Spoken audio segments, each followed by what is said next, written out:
రండి.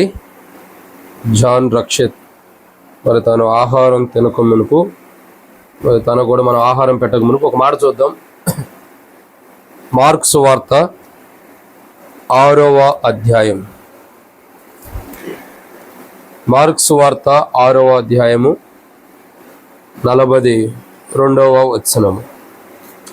మార్కు సువార్త 6వ అధ్యాయము 42వ వచనాన్ని ఒకసారి చదువుకున్న అందరం. వారందరూ తిని తృప్తి పొందిన తర్వాత మిగిలిన చేపలు, రొట్టెలు, మొక్కలు 12 గంపలు ఎత్తిరి. కాబట్టి దేవుని యొక్క వాక్యాన్ని చూసినట్టయితే ఒక మాట రాయబడుతూ వచ్చింది. కింద ఏమని రాయబడుతుందంటే, ఒక 2 మాటల్లో ముగిద్దాము, తర్వాత బైబిల్ స్టడీ కూడా ఉంది కాబట్టి. మార్కు సువార్త 6వ అధ్యాయం 42వ వచనంలో వారందరూ తిని తృప్తి పొందిన తర్వాత మిగిలిన చేపలు ఏం చేస్తున్నారండి? తిని తృప్తి పొందారంట. తిన్న తర్వాత మానవుడికి ఏమొచ్చింది? తృప్తి కలుగుతూ వచ్చింది. చూడండి, ఈ రోజుల్లో మానవుడు ఏం తిన్నా తృప్తి లేదు. ఎందుకు లేదంటే కొన్ని కోణాలు ఉన్నాయి. ఒక వ్యక్తి స్వీట్ తినడానికి అవకాశం లేదు. ఎందుకని? షుగర్ ఉండేది కాబట్టి. తృప్తి పొందే అనుభవం లేదు. తినేదైనా కొంత తింటవే. ఎక్కువ తిన్నాడు అనుకో, షుగర్ ఉన్నప్పుడు స్వీట్ ఎక్కువ తింటే కష్టమైపోయి. ఇక బీపీ ఉండేవాళ్ళు ఎక్కువగా ఏం చేస్తారు? కారాలు ఇవన్నీ తినరు, ఉప్పులు. ఎందుకని? అవి ఎక్కువ తింటే ముగింపు వచ్చేసింది. అంటే ప్రతి మనిషి కూడా నేటి దినాల్లో ఎలా ఉండడంటే, తినేటప్పుడు తృప్తి అన్నది లేదు మానవుడు. ఆహారం తింటున్నారు కానీ తృప్తి లేదు. అయితే ఇక్కడ ఒక విషయాన్ని మనం చూద్దాం. ఏమని రాబడుతూ వచ్చింది? వారందరూ తిని తృప్తి పొందిన తర్వాత. ఈ విషయాన్ని మనం ధ్యానించమనుకు చిన్న ప్రార్థన చేసుకున్నాం. ప్రేమ కలిగిన తండ్రి, మీకు స్తోత్రములు. జాన్ రక్షిత్ కొరకు ప్రార్థన చేస్తున్నాం. తన యొక్క మరి జీవితంలో మీరు చేసిన మేలుకై వందనములు. తల్లి గర్భంలో మీరు రూపించారు, సమయం వచ్చినప్పుడు బయటికి దేవా విడుదల ఇచ్చారు, వందనాలు. ఈ లోకానికి వచ్చిన తర్వాత నేటికి కూడా తన యొక్క బలహీనతల అనారోగ్యాలు కాపాడుతూ వచ్చారు. అదే రీతిలో తండ్రి, ఈ సమయంలో ప్రభావ మరి అన్నం అన్నది తన యొక్క జీవితానికి విలువైనది, ఎంతో క్షమించడం ఆరోగ్యకరమైనది. తన జీవితము, తన దేహము సురక్షితంగా ఉండాలంటే మానవుడు భుజించడం తప్పదు.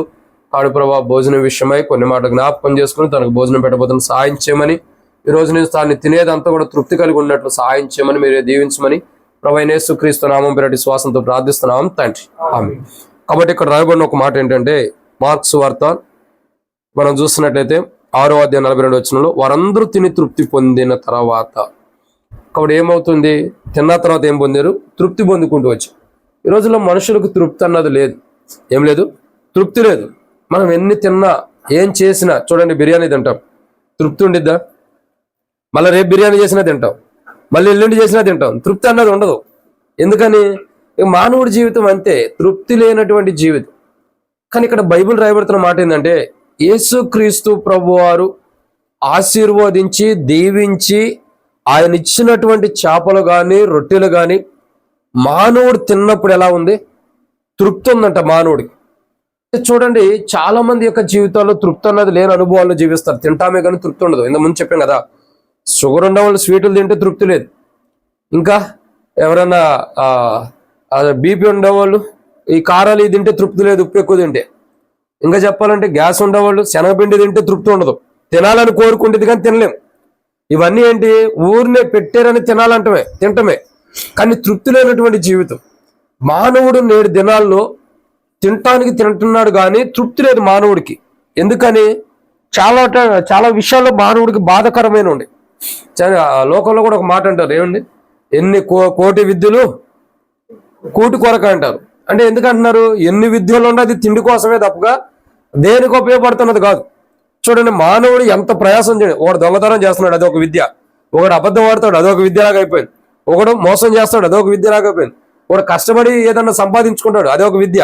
అంటే ఒక్కొక్కడు విద్య అంటే దానికి తనకి కలిసినటువంటి విధానం, తనకు తెలిసిన విధానంలో సమకూర్చుకునే అంటే దాన్ని అదొక విద్యలాగా, అదొక విధానంలో మనం చూస్తూ వస్తున్నాం. ఇక్కడ చూస్తున్నట్టయితే మానవుడు ఒక్కొక్క రీతిలో ఒక్కొక్క విద్య, అంటే ఒక్కొక్క దాన్ని కలిగి ఉండి దాని ద్వారా ధనాన్ని సమకూర్చుకుంటున్నాడు. ఎందుకోసం? ఎన్ని విద్యలుండా, ఎన్ని పనులుండా, ఎన్ని వచ్చినా చివరికి ఆ భోజనం కోసమే. ఆ భోజనం తినపోతే మానవుడు ఈ పూట తినపోతే రేపటికే డల్ అయిపోతాడు.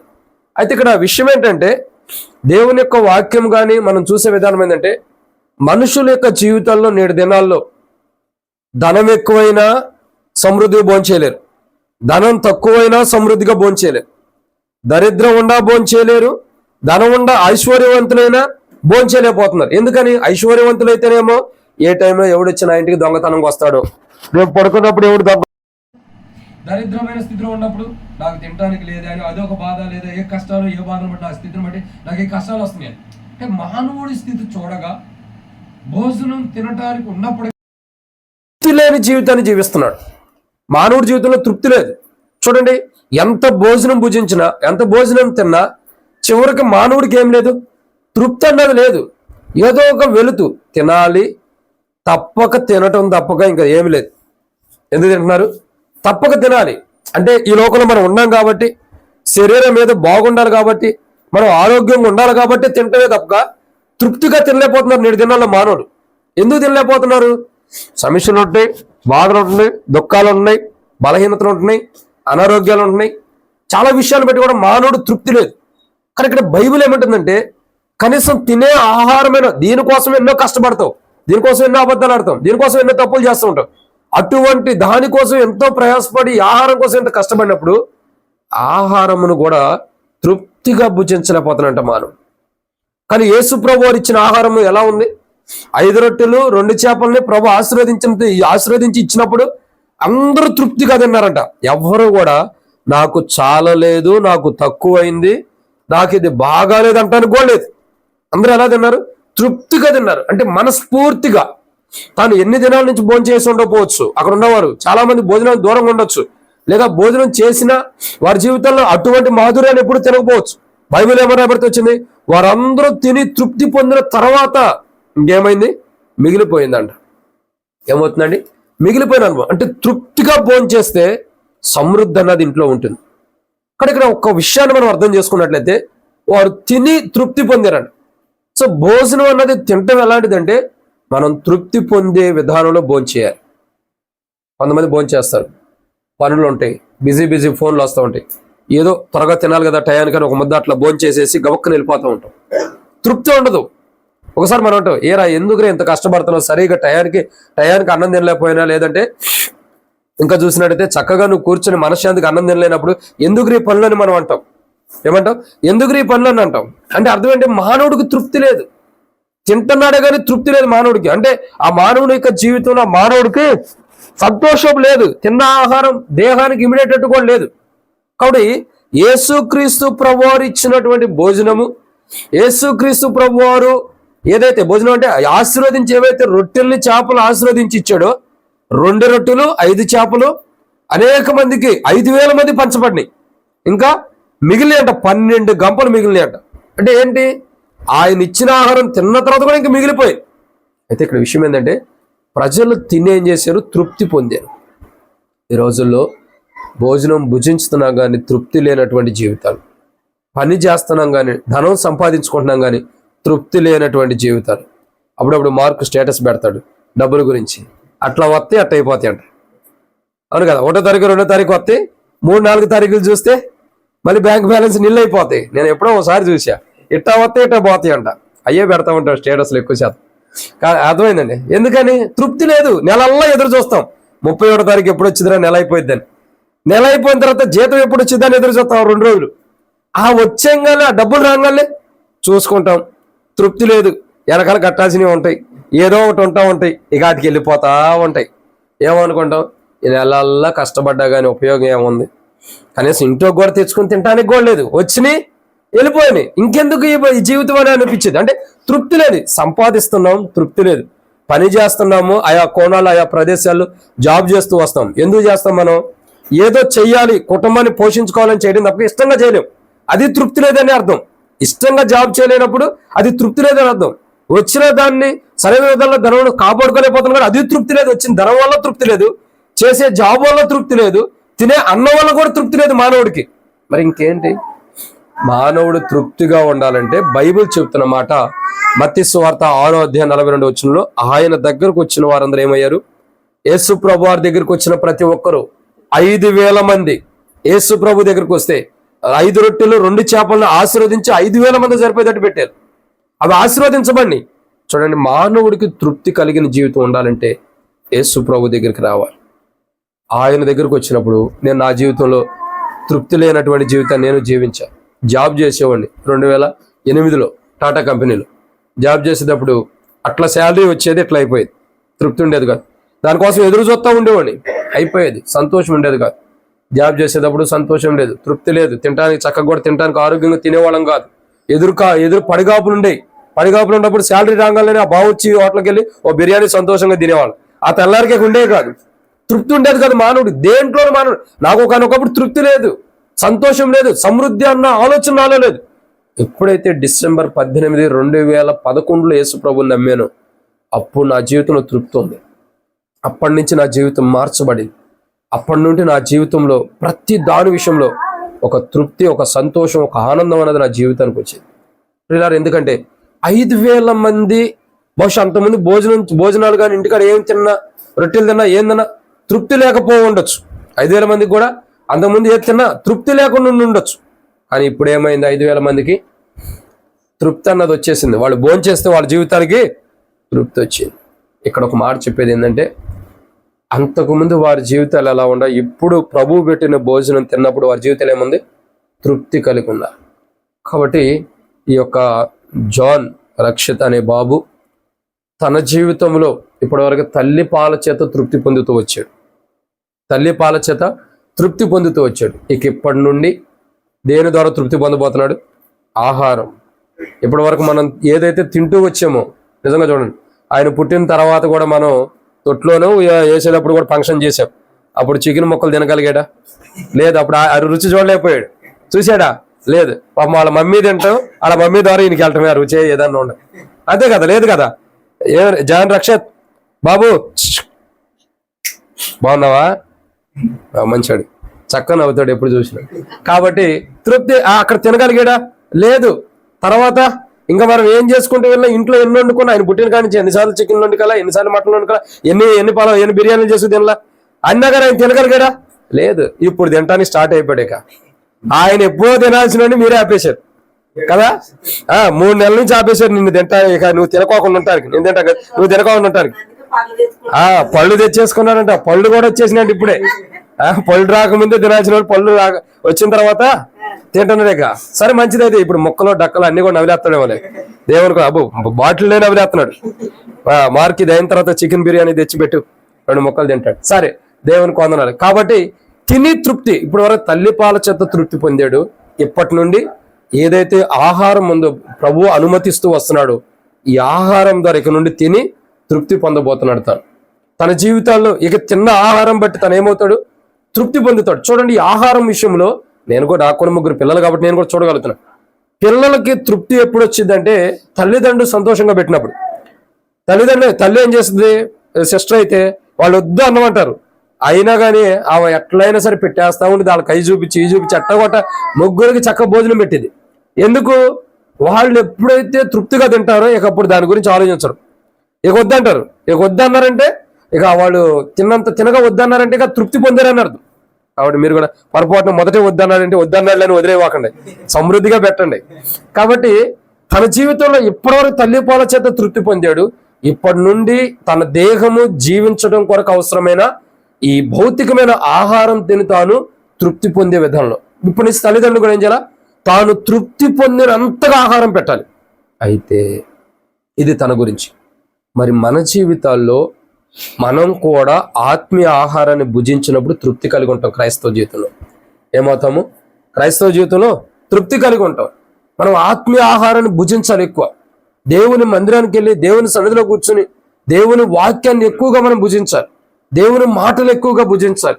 దేవుని లేఖన భాగాలు ఎక్కువగా భుజించాలి. ఎప్పుడైతే దేవుని మాటలు, దేవుని లేఖన భాగాలు సమయాన్ని వ్యర్థపరచుకోకుండా మనం ఎప్పుడైతే దేవుని వాక్యాన్ని మనం భుజిస్తామో అప్పుడు ఏమవుతుంది, మన ఆత్మీయ జీవితం కూడా తృప్తి కలిగి ఉండేది. చూడండి, భౌతికమైన జీవితం ఆహారం తక్కువై తృప్తి లేకపోయినా పర్లేదేమో కానీ ఆత్మీయ జీవితం ఏముండాలా, తృప్తి పొంది ఉండాలి. ఎప్పటికప్పుడు అది కుంటుపడకూడదు, అది ఎదురు చూసిన అనుభవంలో కూడా ఉండకూడదు, ఎప్పటికప్పుడు సమృద్ధిలో ఉండాలి. ఒకటి ఈ యొక్క చిన్న బాబు తన యొక్క జీవితంలో తను ఏదైతే భౌతికమైన ఆహారం తనకు తినిపిస్తున్నామో అది తిని అది పెట్టేటప్పుడు ప్రతిసారి ప్రార్థన చేసి పెట్టండి.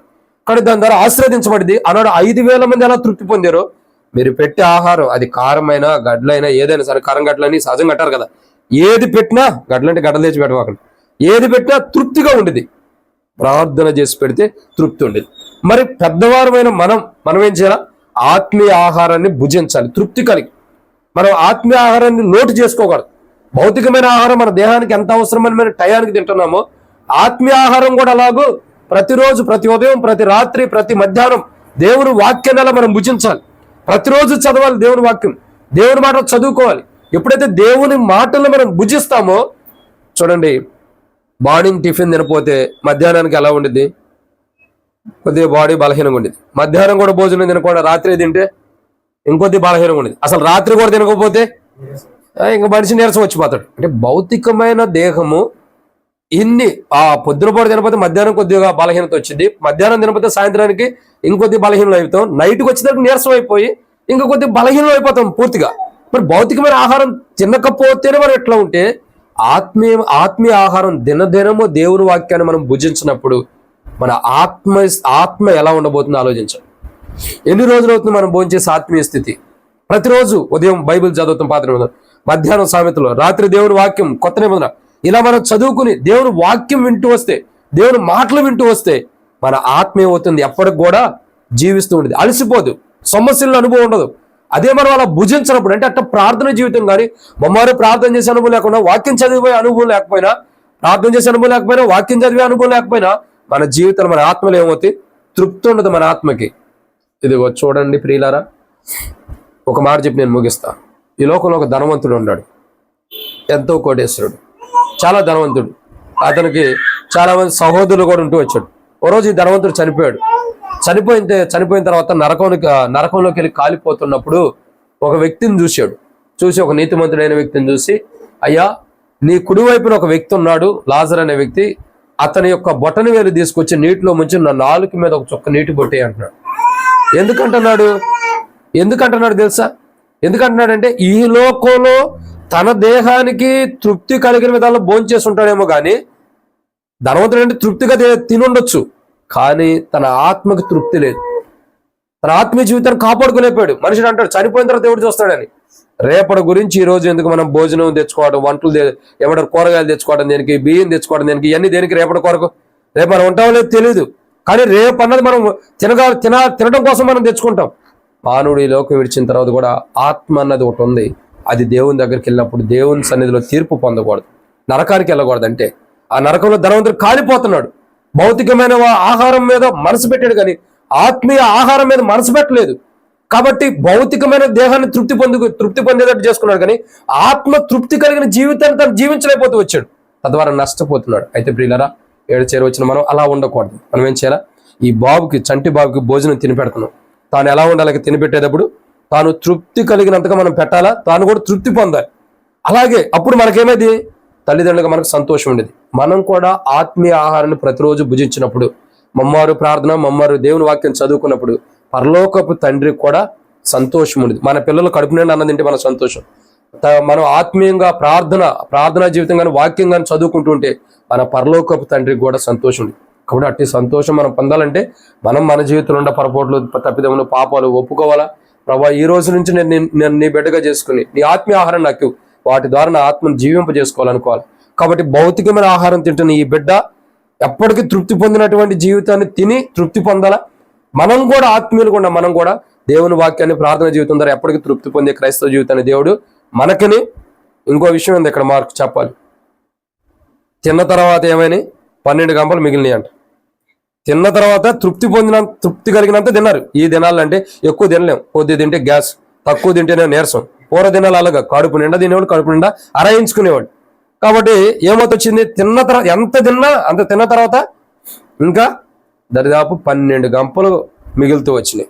ఇప్పుడు మీ అబ్బాయి భోజనం చేసిన తర్వాత మిగులుతుందో మరి తరిగిద్దో తర్వాత చూడాలి. ఈరోజు మరి మిగిలిద్దా తరిగిద్దా? జాన్ రక్షిత్ ఇటు ఆయన ఇప్పుడే బాటిల్ తినేస్తున్నాడు, ఇంకా భోజనం ఏముంది? సరే, కాబట్టి తినే భోజనము తనకు తృప్తిగా పెట్టండి. తాను ఎంతైతే తినగలుగుతాడో అంత సంతోషంగా. ఫస్ట్లో వద్దన్నాడు అని చెప్పి తీసేవాకండి. పూర్తిగా తృప్తిగా పెట్టండి.